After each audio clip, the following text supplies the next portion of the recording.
Yesu atanga aduwako mufashe aza akabibona ibitariho tukagendera munsi amahoro Yesu atanga aduwako ibibazo tukabibona ibitariho tukagendera munsi kandi uvuga ubutumwa bwiza bw'ubwami. So rero ngiye aho uri hose natangaza yuko Yesu yapfuye akazuka. Nimba waba ufite ibyaha bingana gute, nta cyana kimwe nta nikosa niri na rimwe dutinda kuyababarira. Uwo wabikoreye azarinda ndagira ngo biterwe no kubabarira kwiyo, ariko yorinda nafatara kubabarira,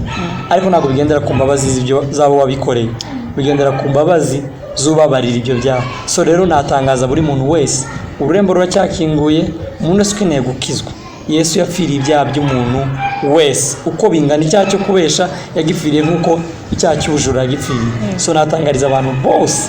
gukizwa bakamenya Imana, kuko muri ubu buzima bwo mu isi habe n'ubwo mu ijuru. Bibiri ijambo ry'Imana dusoza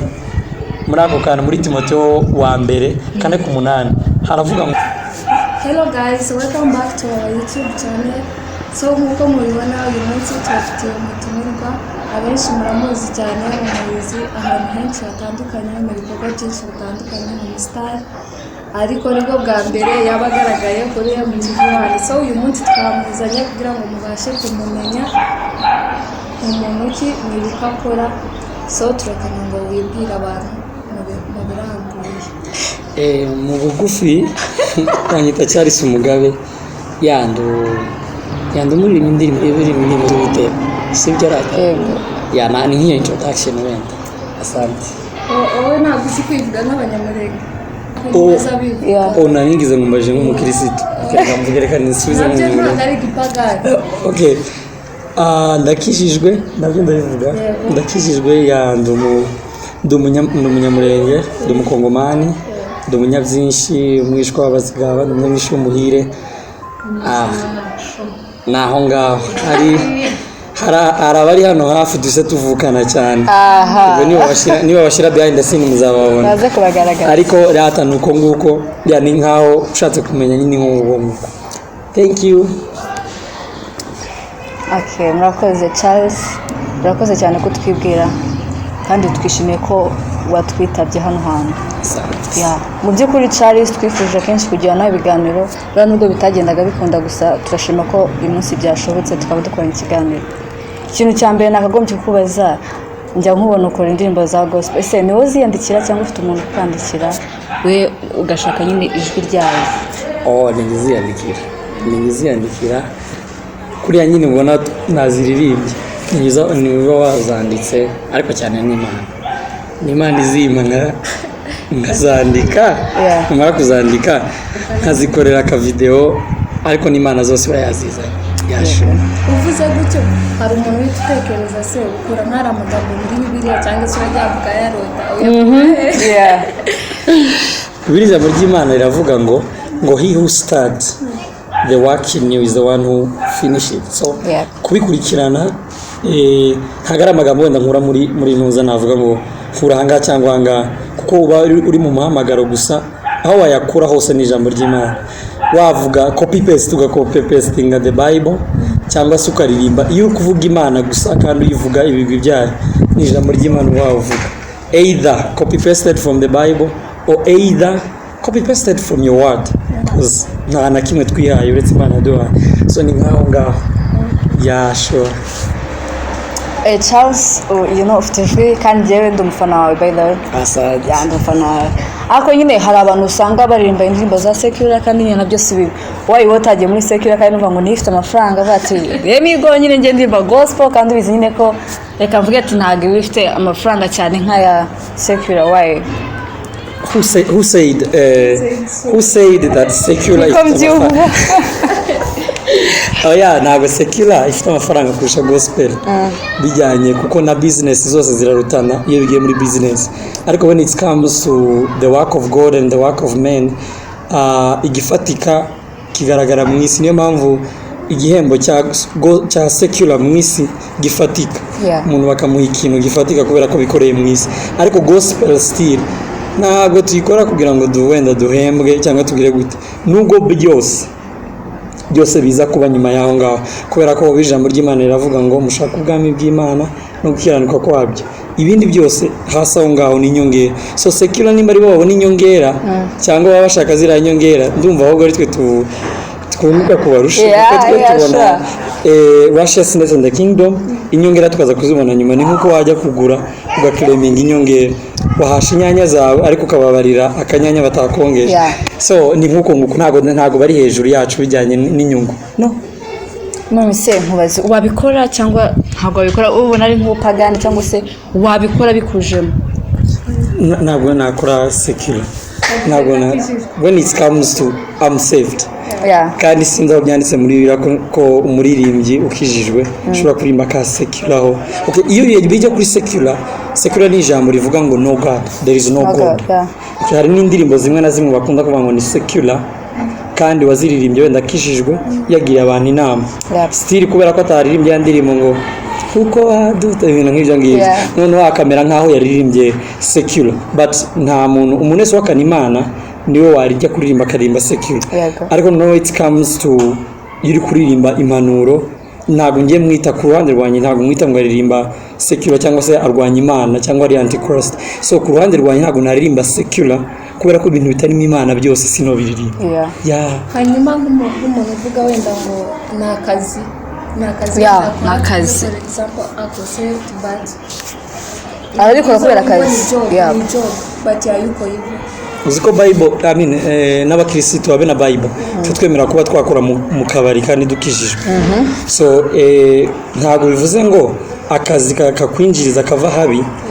ntabwo bivuze ngo ugakore ngo kubera ko kaguhemba no kandi kose kagukiranura n'Imana kuko tuzi twinshi turahari tutari corrupt so rero umbwiye ngo ukora mu kabari cyangwa se kora ibindi bintu nyine by'ibyakora ngo winjize cyo kimwe n'umuntu twabishyira harlot a prostitute so nawe akorera amafaranga kugira ngo yinjize so when it comes to that way yo kuvuga ngo twinjiza amafaranga kubera ko twakoze gutyo ntabwo wankumvisinga ko ari umurimo w'Imana urimo gukora niyo byaba bikwinjiriza ariko mu byo mbona like ministry iriyo bamo bakoraga utuntu tujyanye na drama kandi bamwe bavuga ko biriya bintu nyine bya drama nanjye nayo barimo gusa akenshi wasanga bakubwira ngo biriya bintu mukora ntabwo ari byo ugasanga musengero zimwe ntabwo babyemera kandi muririmba actually indirimbo z'Imana ntabwo ari izisi gusa nyine ugasanga kubera imbyino ziba zirimo ziba ari zino barimba muri secular ugasanga mwene babishigikiye so wowe urambwira ati ikintu cyose ukora kitajyanye like n'ibintu by'Imana biriya nyine byo gukorera Imana we ntabwo wagikora wowe urumva ibyo bintu byo kubyina amadansa we ntabwo ushyigikiye oya mbishyigikiye se bukeya nanagiyemo birananira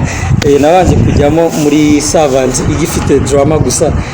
narabyinaga yewe bikanga kabisa bateraga ukuguru nkakuzana nyuma bavuye bageze nko kakanga none nasiba bakanyigisha indirimbo nk'ibyumweru bibiri abandi barayivuyeho muri Bibiliya Dawidi yarabyina abyinira Imana iyo intention yo kuba wabikora ukabikorera Imana kuko natwe turaririmba hari nagiye tugera tukaririmba tukiririmbira ibyo byose ntabwo bidirected ku Mana so rero iyo bigeze mu kandi tureke kwita ibintu zose by'Imana ngo bibi by'isi kubera ko izi ntoki n'izanje n'Imana yazimpaye so rero umusekuru uzantanga kuzamura ukuboko narangiza ejo bundi ninkuzamura ngo nazamuye nk'abisi oya bashobora kuba baradutanze kubigaragaza kuri televiziyo ariko ntabwo bivuze ngo ni iby'isi kuko Dawidi yaririmbye mbere yuko yanabyinnye mbere yuko yanacuranze mbere yuko makita yarabaho yanabyinnye mbere yuko za drama zibaho so rero ntabwo bivuze ngo ubwo babidutanze kubigaragaza kuri televiziyo ngo nitubikora biraba bibaye ibyabo no there is no way nta kintu wenda cyaba gisa gutyo rero bivuze ngo kubyina kandi nta rwaba impano umuntu wese ukoze ikintu nk'aka kanya kuma akora umurimo w'Imana none se nimba tuganira amagambo y'Imana tukayasharinga umuntu wese urimo kutwumva akaba comforted mu buzima bumwe cyangwa ubundi ubwo se ni hehe utabwirije c'est pastorette bajya pastorine evangeliste Vicky hano bari gukora umurimo w'Imana cyane rwose Charles ni nk'ize challenges hura nazo uri gukora nyine indirimbo zawe nizo challenges hura nazo mostly nabyita challenge wenda zitafatika gusa nizo kuguma ndi attached na n'Imana kubera ko buri gihe umukozi iya atajya ku kazi ngo bamubone ari igihe bajya babona mwibagirwa so biguma uri attached na manager muguma muvugana so ku ruhande rw'ibitagaragara ngomba kuguma aho ngaho nguma nsenga Imana nsaba imbaraga buri munsi uko bwira nuko bucya so nayo bijyanye na challenges ntago zabura challenges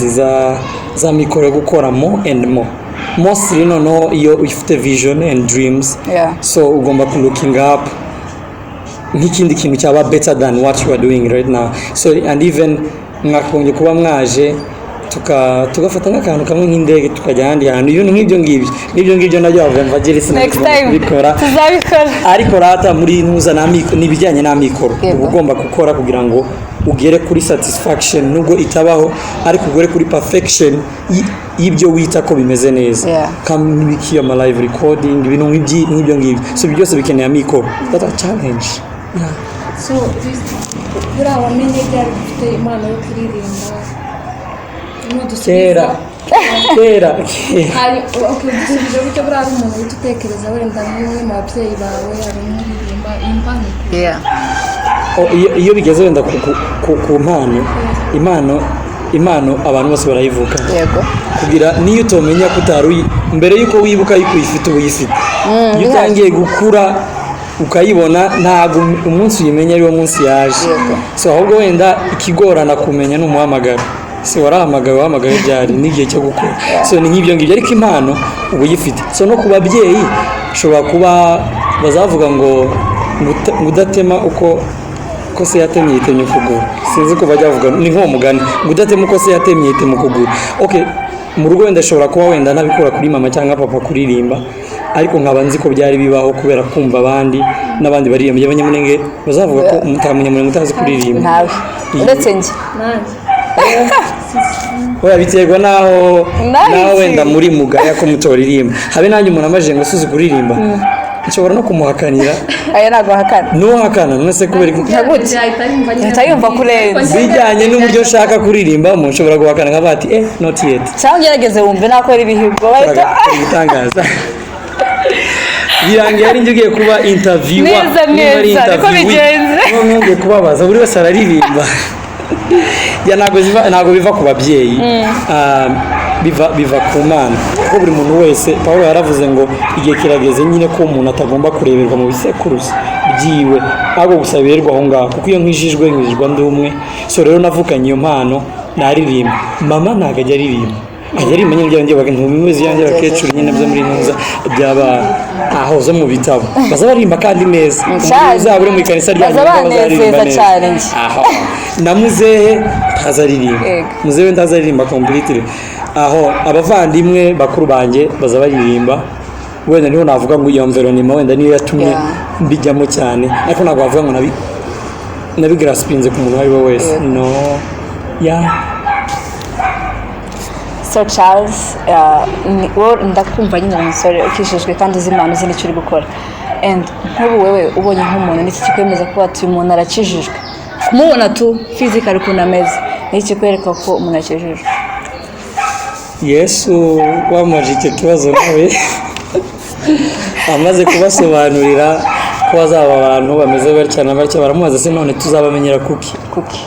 dukunda yabasubije yoroheje mutuzabamenyera ku mbuto zabo so naho ngaho gusa ngiye kugira ngo umenye umuntu ukishijwe nabimenyera ku mbuto ziwe ariko hari ukuntu nakera imbuto nziza ngiye mu bantu ariko actually muri njye ntakijijwe icyo nabyo bibaho ndi umuntu mwiza nzi kubana n'abantu nzi gufashanya nzi gusabana like everything ndabifite byose byo kubana n'abantu ariko ntabwo nyijijwe muri njye gukizwa ntabwo ari uko abantu hanze biri ijambo ry'Imana yavuga Yesu abigishwa igihe bari bagiye ku kujya kubwiriza hanze baje baba excited uzimene twakoraga kujya ku kamuga kama kirukanga kumpumye none ndagira ngo yazire bademetre kurenza aho yarebaga so barishima cyane baba excited twakozaka abantu bamenye ko wadutumye twavuga mu izina rya Yesu bikakunda isaraba barababwira ati no mugomba kwishimira yuko amazina yanyu yanditse mu gitabo cy'ubugingo so regardless of how you can show us urakishijwe yego at the end of the day it is your benefit so utwerera imbuto kugira ngo utaza kutwicira umutekano utaza gutuma udukubita tukagira inguma nyuma yaho ngaho agakiza karaza kubaka mu mutima wowe duha amahoro so rero kumenya wenda umuntu ukishijwe ku ruhande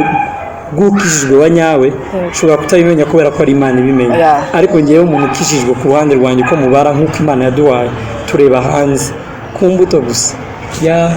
nsubije neza cyane nk'umuntu nyine mu Kristo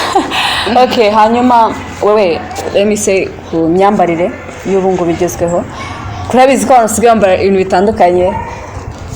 dukomparinze ibyo twambaye n'ubu ngubu ukareba n'imico yacu ntabwo twemerera wowe nko ku myambarire n'imico nengaho ukavuga ati se yaba byakagenze gutya na gutya abantu basigaye bambara neza abantu basigaye bambara neza none se nimba mbere yuko abazungu baza muri Afurika nimba mwenda abantu mwese mwarize mwize ama histoire n'amavideo yamwe ya kera bajyashira kuri YouTube birimo n'abantu bakera ukuntu bambaraga nabi cyane bambaraga nabi cyane banyuma kabisa nose ko muravuga nibo bambaye mu muco mwiza kurusha uko twambaye let's say culture nyine ku bwoko bwacu tureke n'abandi mwoko mbese ku bwoko bwacu kuntu twakabaye twambara siko twambara wowe binenga hiki nge ntacyo nenga kubera ko nduba none ntacyo nenga kandi ndanabishima cyane kubera ko reba nk'aka kanya kandi tugutange urugero urabona ukuntu wambaye neza urikwije wambaye ipantaro yawe iragiye neza igeze kuri kariya kantu bajya bita ngo n'imbaraga bomba mbare n'imbaraga neza nibigeze reba uko ibisuko ufite n'ibiki uburyo usa neza rero iyo wenda tuvuge ngo wenda uza kuba uwo muri Kongo aka kanya muri uyu mwanya wicaye muri Kongo ariko wenda ukenyeye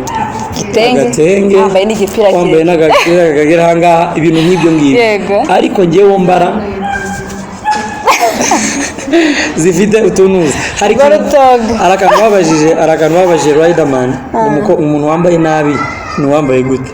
aravuga ati umuntu wambaye nabi n'uwambaye ibintu bibiri umuntu wambaye umwenda usa nabi kandi wawuhindurije umuntu wambaye umwenda guhinduriza umwenda no kwambara umwenda usa nabi nge ku ruhande rwanjye umuntu wambara akikwiza ni umuntu wambaye neza regardless niyo umukobwa nk'ucyo waje wambaye ukambara urubutura rukabura urubutura ariko rukagera ino hasi uranguze kwikwiza ntaho byanditse ko umukobwa agomba kwambara ijipo ntaho byanditse ko umuhungu agomba kwambara ipantaro oya gusa icyo imyenda abereyeho no kugira ngo twikwize ngewe icyo nanenga nona n'umuntu wese n'uwakera wakwambara wese atikwije agaragaza umubiri we wenda rimwe na rimwe wenda utamenyereye kuba wagaragara muri public that's all naho kwambaraho mena abantu bigibaza bambara neza ahubwo mwambara neza urabivuze itunyibutse ejo ndi arabongo twakoranye interview barambwira ati ndababwira se nka tuno tujipo basigaye bambara tugezweho tugufi ngo turango rero ngo turi mu kutunezeza urumva abantu basigaye bakunda imyambaro ya none abantu benshi nk'aba bashigikiye imyambaro reka ngende umufana wayo uri umufana ndi umufana wayo reka tuzagaruke twambaye amamini rero oya ntabwo nashigikiye abo ngabo bavuze uturiye ngewe nuza wikwije nimba mini zigukwiza imiza none mini yawe kwiza gutumviza iryo zina mini niba iri mini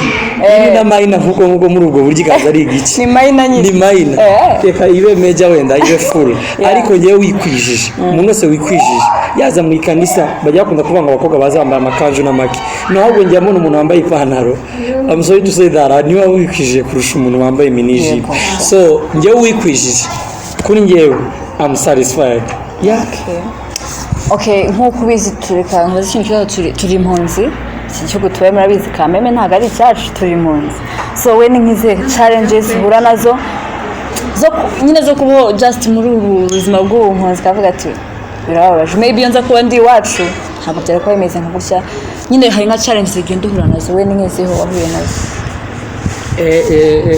challenges zo zaba public ariko zigiye kuba private twahita tuzimya kamera twahita zivuga iziri private but murabizi n'abantu bose umuntu wese wabaye foreign ahantu kwishikira ku bintu byinshi abari bukeya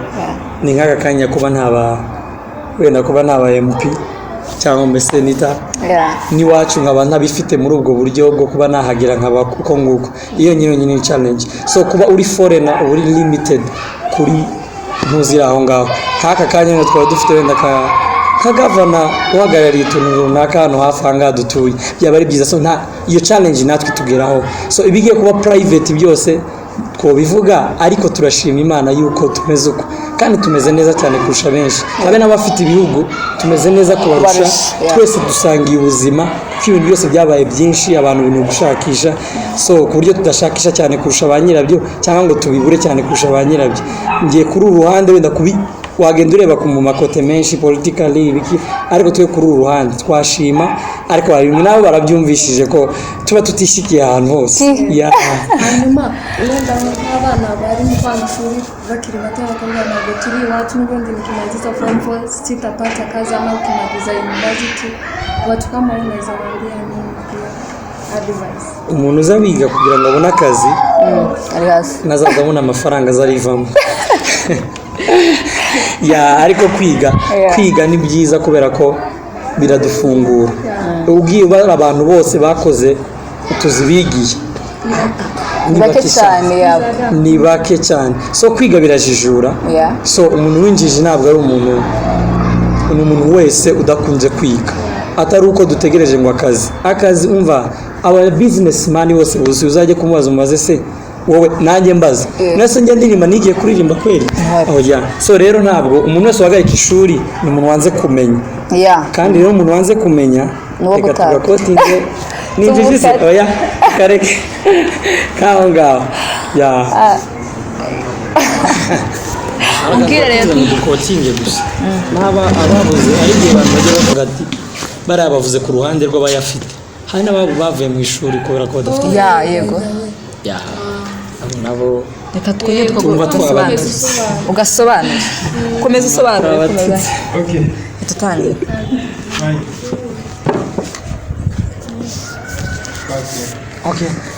naho rwanda wenda rw'abayavuze muri Afurika n'uburezi buri hasi hari ababura amafaranga kubera imiryango so nabo bakaba bava mu ishuri. So rero ufite amahirwe yo kwiga yakwiga naho wagize ubuzima n'ubundi ntabwo bwose ari uko bwa bishuri ahubwo duhora twiga ahubwo abantu bose bijyanye no gushakisha no gukora Imana izakora imirimo ariko ufite opportunity we nagende hanyuma hari indirimbo ntiruka kubona wakoranye na King Eli nabonye King Eli ndamusuje cyane ahari peace kuri King Eli turamusuje cyane hari indirimbo nabonye mwakoranye se ni wowe wayanditse cyangwa niwe mana yanjye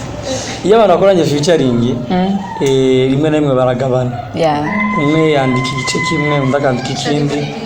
cyangwa rimwe na rimwe ukaba wasanga yose yayiteguye ukaririmba ariko njye ni kwa kugabana umwe arayimunda akandika we ntavuze ngo nahangaha ushobora no gusanga icyo nanditse barakinyandikiye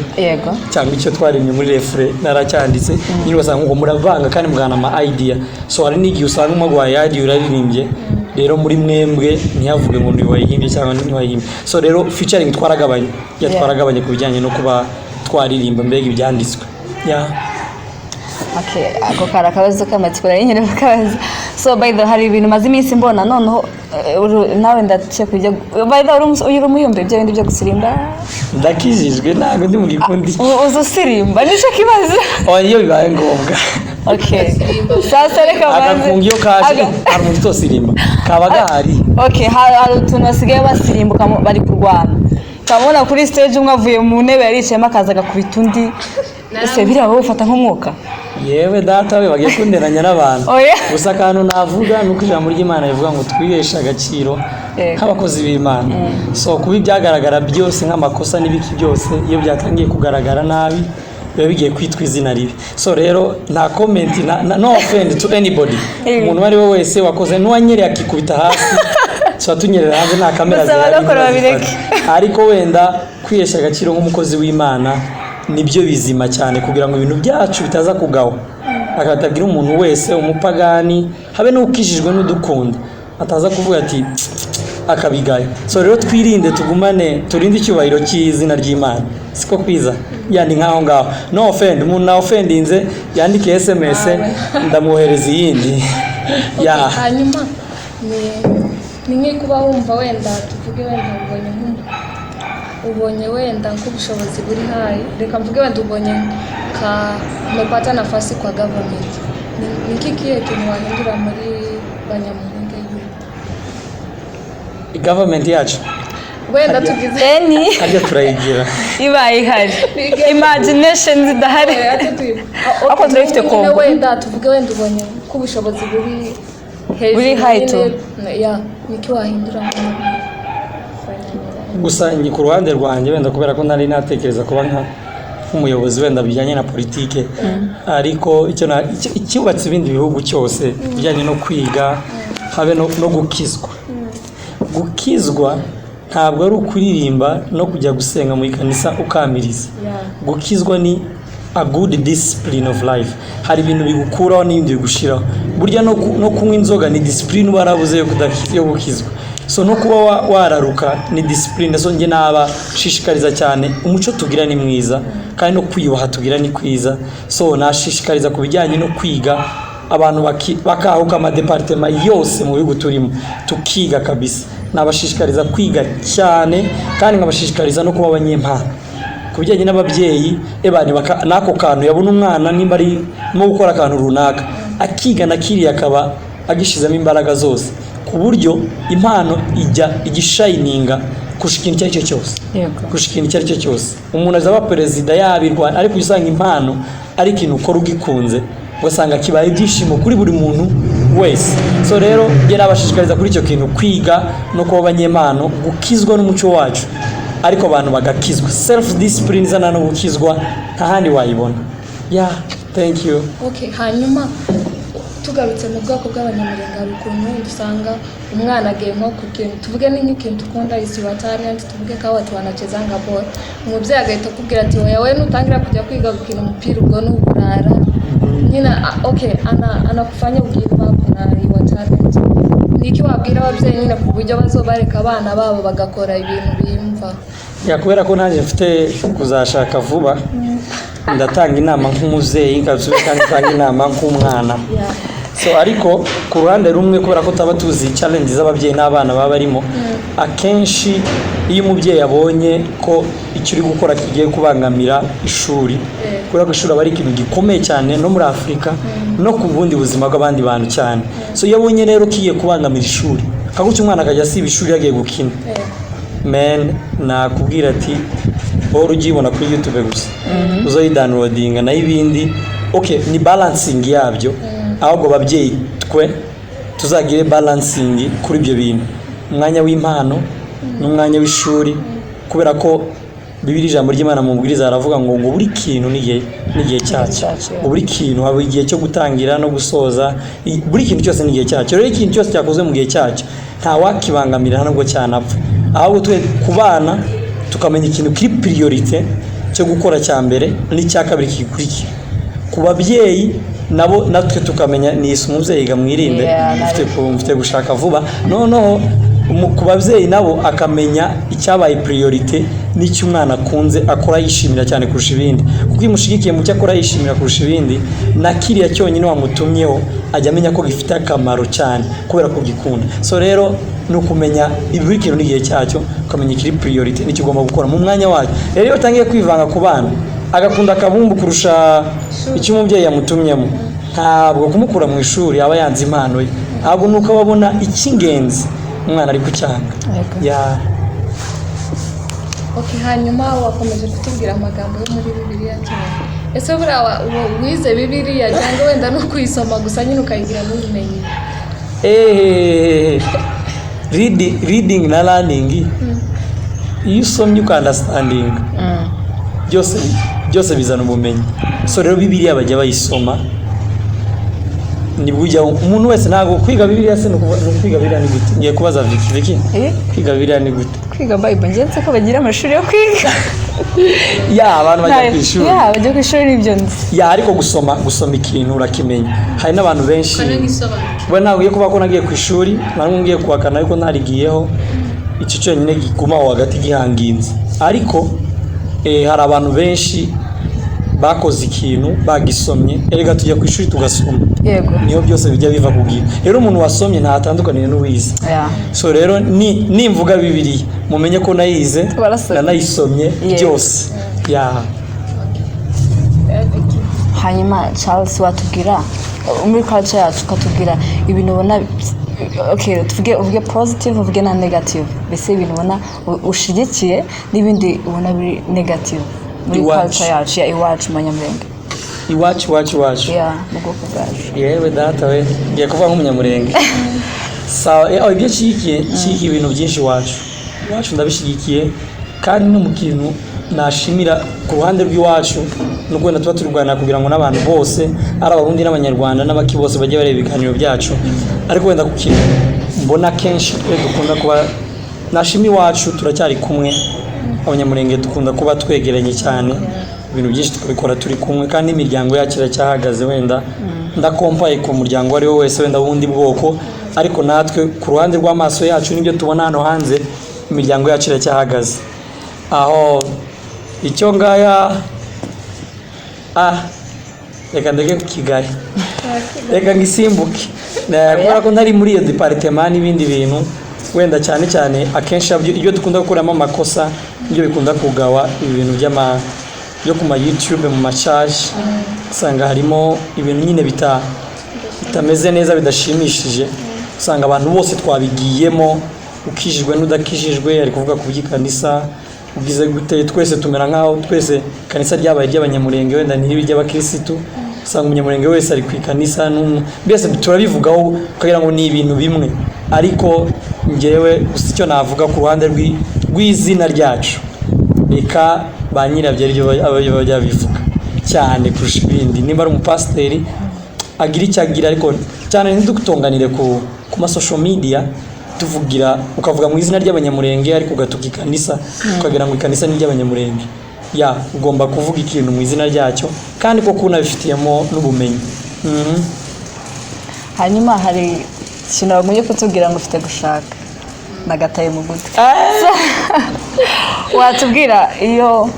mbese hari ukuntu ujya gushaka ukaba washaka ubundi bwoko rero mbese atari abanyamurenge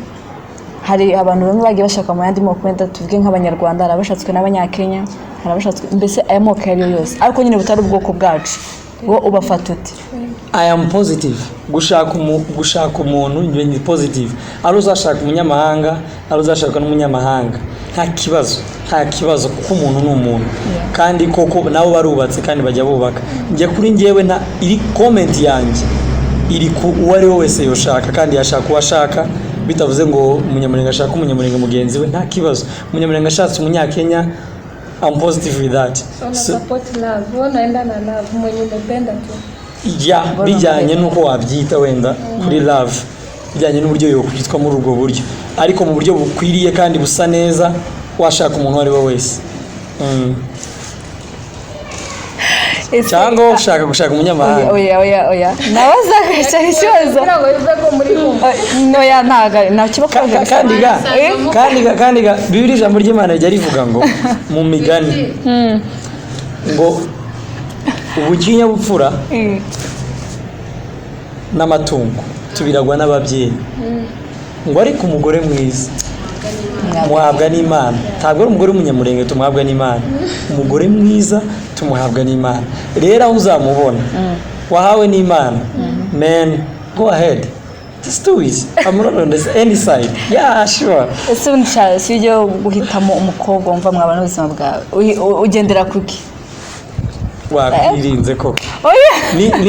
nimba Bibiliya ivuze ngo n'Imana ijimutanga uyimutanga ariko nawe hari ukuntu umuntu akati wow nubwo Imana yamitiyemo nanjye gusa ndagendera kuri iki niki wewe ni nk'icyo ugendera the one who is attracted to me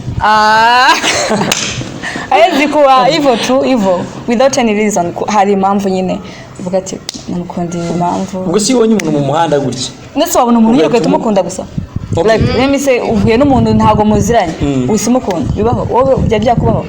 ya umubonye nubwo utabishyize ku murongo ugenda uvuga ngo nywe ariko mu munota umureba umuntu ugahita umukunda so bakubwiye ngo umukunda iki ushobora gutangira kuvuga ngo njye nkunda abantu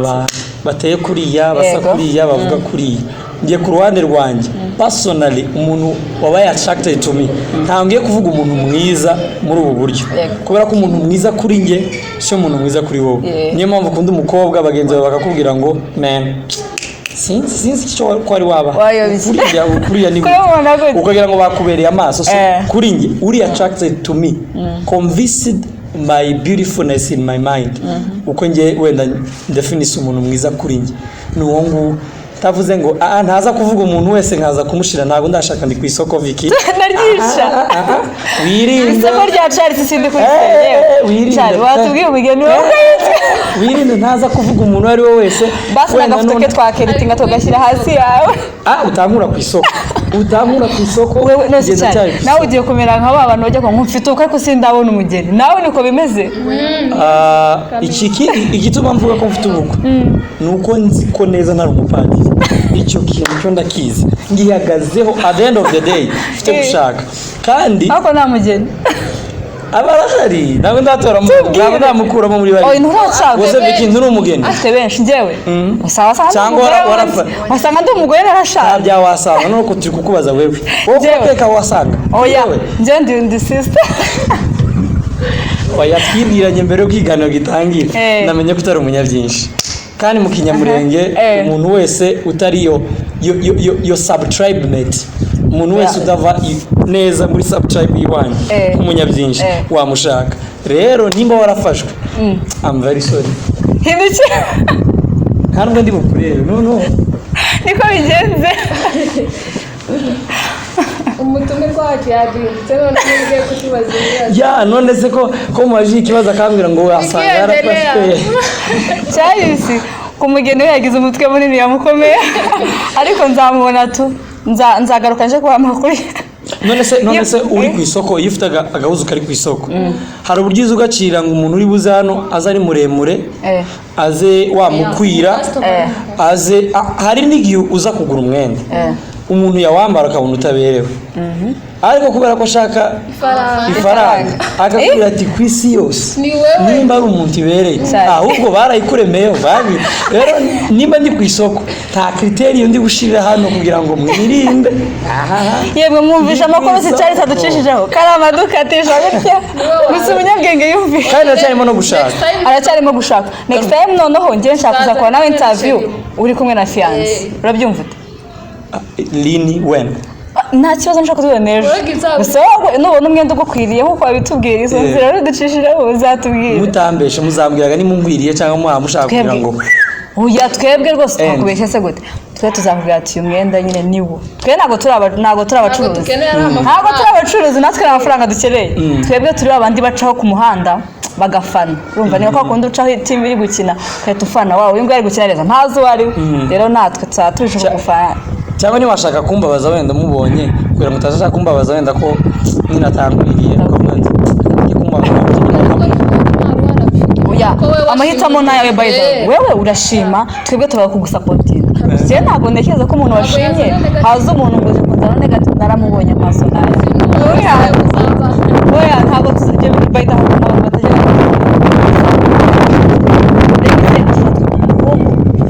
wendi wayi ntago uragushigikiye ugasanga bibaye izindi nduru se nguriya muntu ushatse ngo niki nyamara ntago bazi ko ngiye bari nifuje kuzabana n'ubuzima bwanjye bwose bagatekereza ko ahari nibamara kuva muri bwa bukwe tuzagaruka tukabana hari ahantu biriya bitekerezo wapi Charles tuzaratangaje ngo mwirinde kuzatera comment ku muntu azazana mwirinde azaba ari uwo kubera ko ngende muri searching kandi umuntu usacinga akora research yego umuntu usacinga hose bari gukora research none ngewe ubwo ndi gushakisha mwirinde ntaza kuvuga ibintu nagenda kujya gushaka umuntu kandi ngo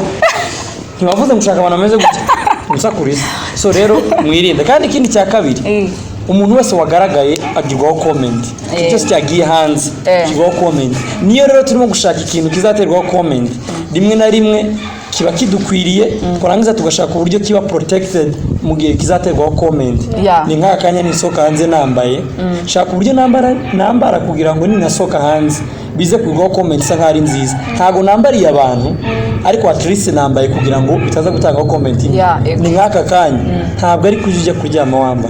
abantu baba bahari waba ariko iyo usohotse uzambara gute kugira ngo at least ni umuntu nakureba avuga ka habaho comment nziza. Rero siniyambariye rero ikintu cyose iyo kigiye hanze dushaka uburyo tukibana protected muri cyagiye cya comment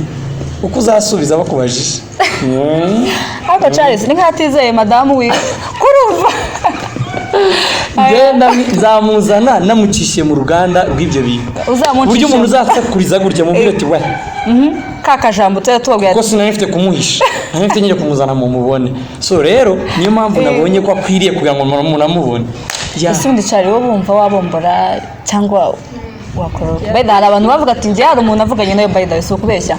arambwira ati ngewe Vicky sivanga ubushobozi ndabufite ariko ngiye sinakora ubukwe kwirirwa mpagaze imbere y'abantu kuri yakora sinshobora ndafese waye ngo ngiye ntago nabikora nyine mbura nyine impamvu wowe wumva gute kuri wowe urushako rwawe rwagenda nka gute. Ngiye muri dreams z'ibyo umuntu agomba gukora harimo ubukwe harimo ubukwe uko wabwita kose n'uburyo tuzabupangamo. Icyo nzi neza nuko niba uzaba ufite n'izina ry'ubukwe uzaba urimo ububyeyi ababyeyi n'Imana imbere y'abantu cyangwa baba benshi baba bake. Icyo nzi neza nuko ntajyajyana umuntu baze kumenya ko yagiye nyuma. So rero nta kubombora kurimo. Can we stay? No.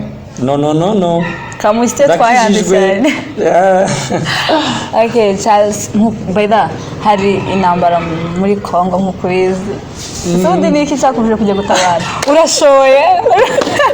Nabe n'umuzika. Hari abantu ejo bundi nakoresheje interview ndabaza se ko iki mutagiye gutabara ngo twasigaye turinda ngo bashiki bacu bari hano kandi twebwe twifite. Nawe uri muri abo? Ngiye ntago mu gutabara se. Comment nabitangaho nuko bijyana n'uburyo twese dufite umuhamagaro n'ubushake bwo kugira ngo bacu bagire amahoro kandi dufite icyo turi twakontribuya tudafashe imbunda kugira ngo wenda kubera ko tutarwanye cyangwa ntize gufata imbunda habe n'abagiye simvuze ngo abagiye bari bazi kurwana ariko uburyo bwose bwakoreshwa sinzi rimwe yonyine ikoreshwa kugira ngo igihugu gitabarwe. Oya siyo nzira yonyine. So rero inzira ni igihumbi zo kugira ngo umuntu wese atange support yiwe kugira ngo igihugu kigaragare ko kiri gutabarwa. Ibintu nk'ibyo no gusanga njyamura nunamye nsengera abantu bagiye wirinde kabisa. So rero nuko nguko. Okay, reka tureke byo gutabara. Basi se hari support ujye utanga kuko ko njya numva hari imisanzu itangwa by the birahari amagroup arahari ku kwezi mukaba mwatanga amafaranga naye basi urabikora? Yashobora kuba ntari muri groupe runaka ariko akenshi iyo turi hariho amasamble bitarama gukora mu cyaki tugiye niyo wibishije ku bantu barimo kubikora iyo runaka ahantu ku mbuga iki ufite ubwo bushobozi rimwe ushiramo ko ufite yani nkuko nguko ariko nagaravuga ngo ufite timely monthly what I pay. I can say that. Okay, so Charles watubwira any advice ufite ku bantu badukurikiye? Advice mfite ku bantu badukurikiye ndumuvuga butumwa kandi uvuga butumwa bwiza bw'ubwami. So rero ngiye aho uri hose natangaza yuko Yesu yapfuye akazuka. Nimba waba ufite ibizabingana gute nta cyana kimwe nta nikosa niri na rimwe dutinda kuyababarira. Uwo wabikoreye azarinda ndagira ngo bitewe nuko babarira kuyo ariko yorinda nafatara kubabarira ariko ntago bigendera ku mbabazi z'ibyo zabo wabikoreye bigendera ku mbabazi zubabarira ibyo byaha. So rero natangaza buri muntu wese ururembo ruracyakinguye umuntu wese ukeneye gukizwa. Yesu yapfiriye ibyaha by'umuntu wese uko bingana icyaha cyo kubesha yagifiriye nkuko icyaha cy'ubujura yagifiriye. So natangariza abantu bose gukizwa bakamenya Imana kuko muri ubu buzima bwo mu isi habe n'ubwo mu ijuru. Bibiri ijambo ry'Imana dusoza muri ako kana muri Timoteyo wa mbere 4:8 haravuga ngo kwitoza mu by'umubiri ngo bigira umumaro muri biki ngo ariko kwitoza mu by'umwuka ngo bigira umumaro muri byose kuri ubu buzima n'ubundi buzima buzaza. Urumva ari kubikora mu mwuka cyangwa se kwitoza mu by'umwuka nibyo bifite akamaro muri byose. So rero nashishikariza umuntu wese kumenya Imana kuko temporary pleasure cyangwa se ikintu cyose cya pleasure cy'umwanya muto ntago gitinda kibamo kwicuza nyuma yaho ngaho. So rero nicyo natangariza abantu bose dukizwe, man, there is a discipline in Jesus. Thank you. basi se nagusaba favor. Yeah, sure. Waturirimbira song ndirimbo iyi nsaba indirimbo yose ushaka naririmbe iriya yiwe nshaka cyangwa by the turirimbo yawe ya King Eli mwaririmbaye oya yawe warembaye na King Eli naririmbaye na King Eli yasezeranye kuzabana nanjye kandi utazandeka oya niwandeka isezerano ku buzima bwanjye oya ntirihera mana ntiwatureka oya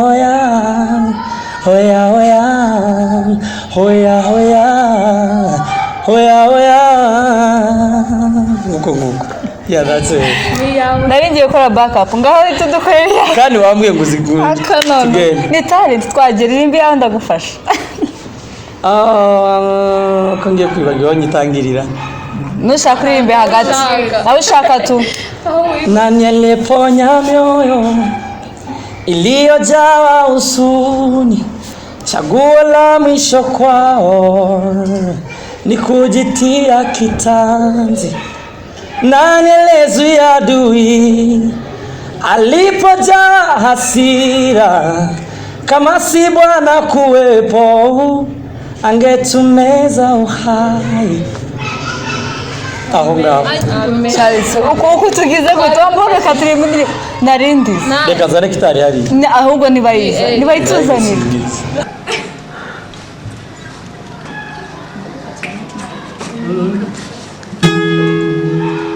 amahoro esatanga aduwako mufashe aza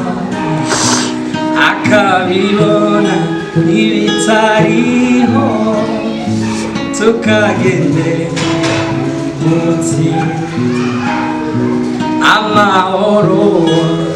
esatanga aduwako ibibazo tukabibona ibitariho tukagende mufashe garamu amahoro yesatanga aduhako ibibazo tukabibona ibitariho tukagende nanyene ponya mioyo iliyojawa huzuni, chaguo la mwisho kwao ni kujitia kitanzi. Nani aliyezuia adui alipojawa hasira? Kama si Bwana kuwepo angetumeza uhai. Tunayo shuhuda moyoni, hadithi za kweli kwamba Bwana aliondoa magumu yaliyotuzidi nguvu.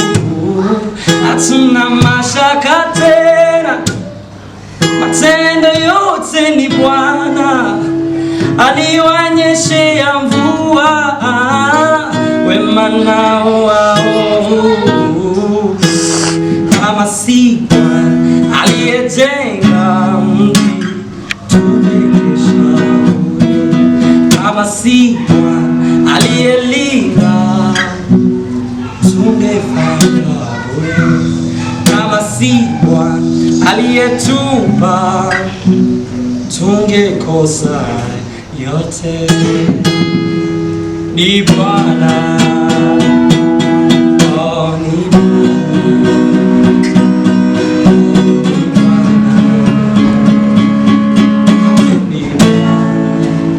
that's way.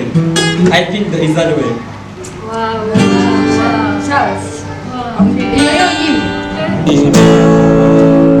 That's way. I think that is that way.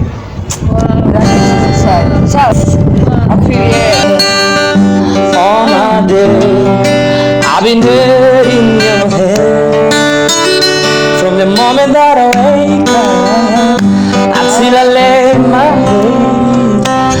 I will sing of the goodness of God. All my life you have been faithful. All my life you have been so good. In every breath that I am able, I will sing of the goodness of God.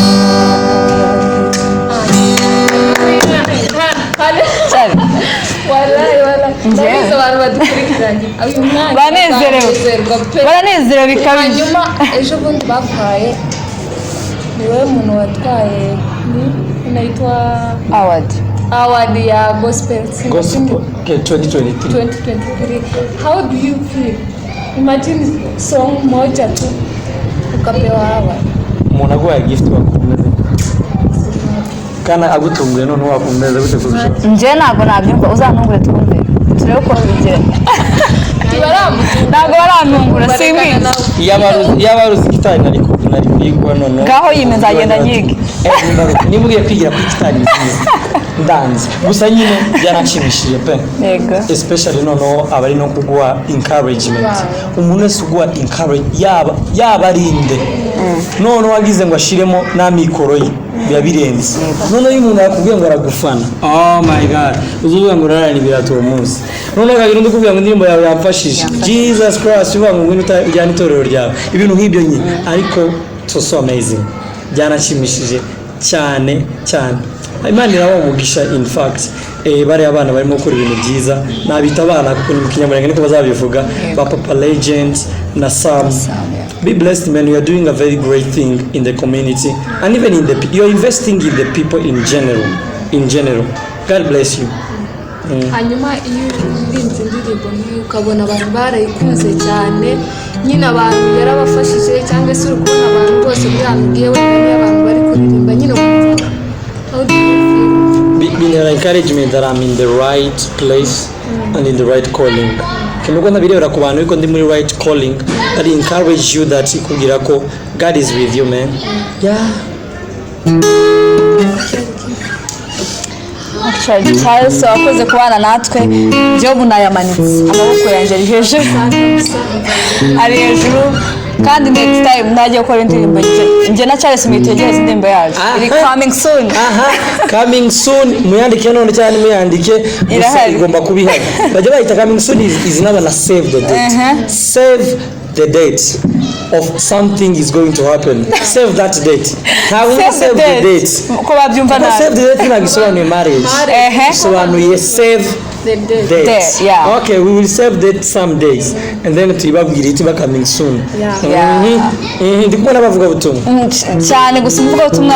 cyane no kuri abantu mutafashijwe naho mufite kuzafashirizwa.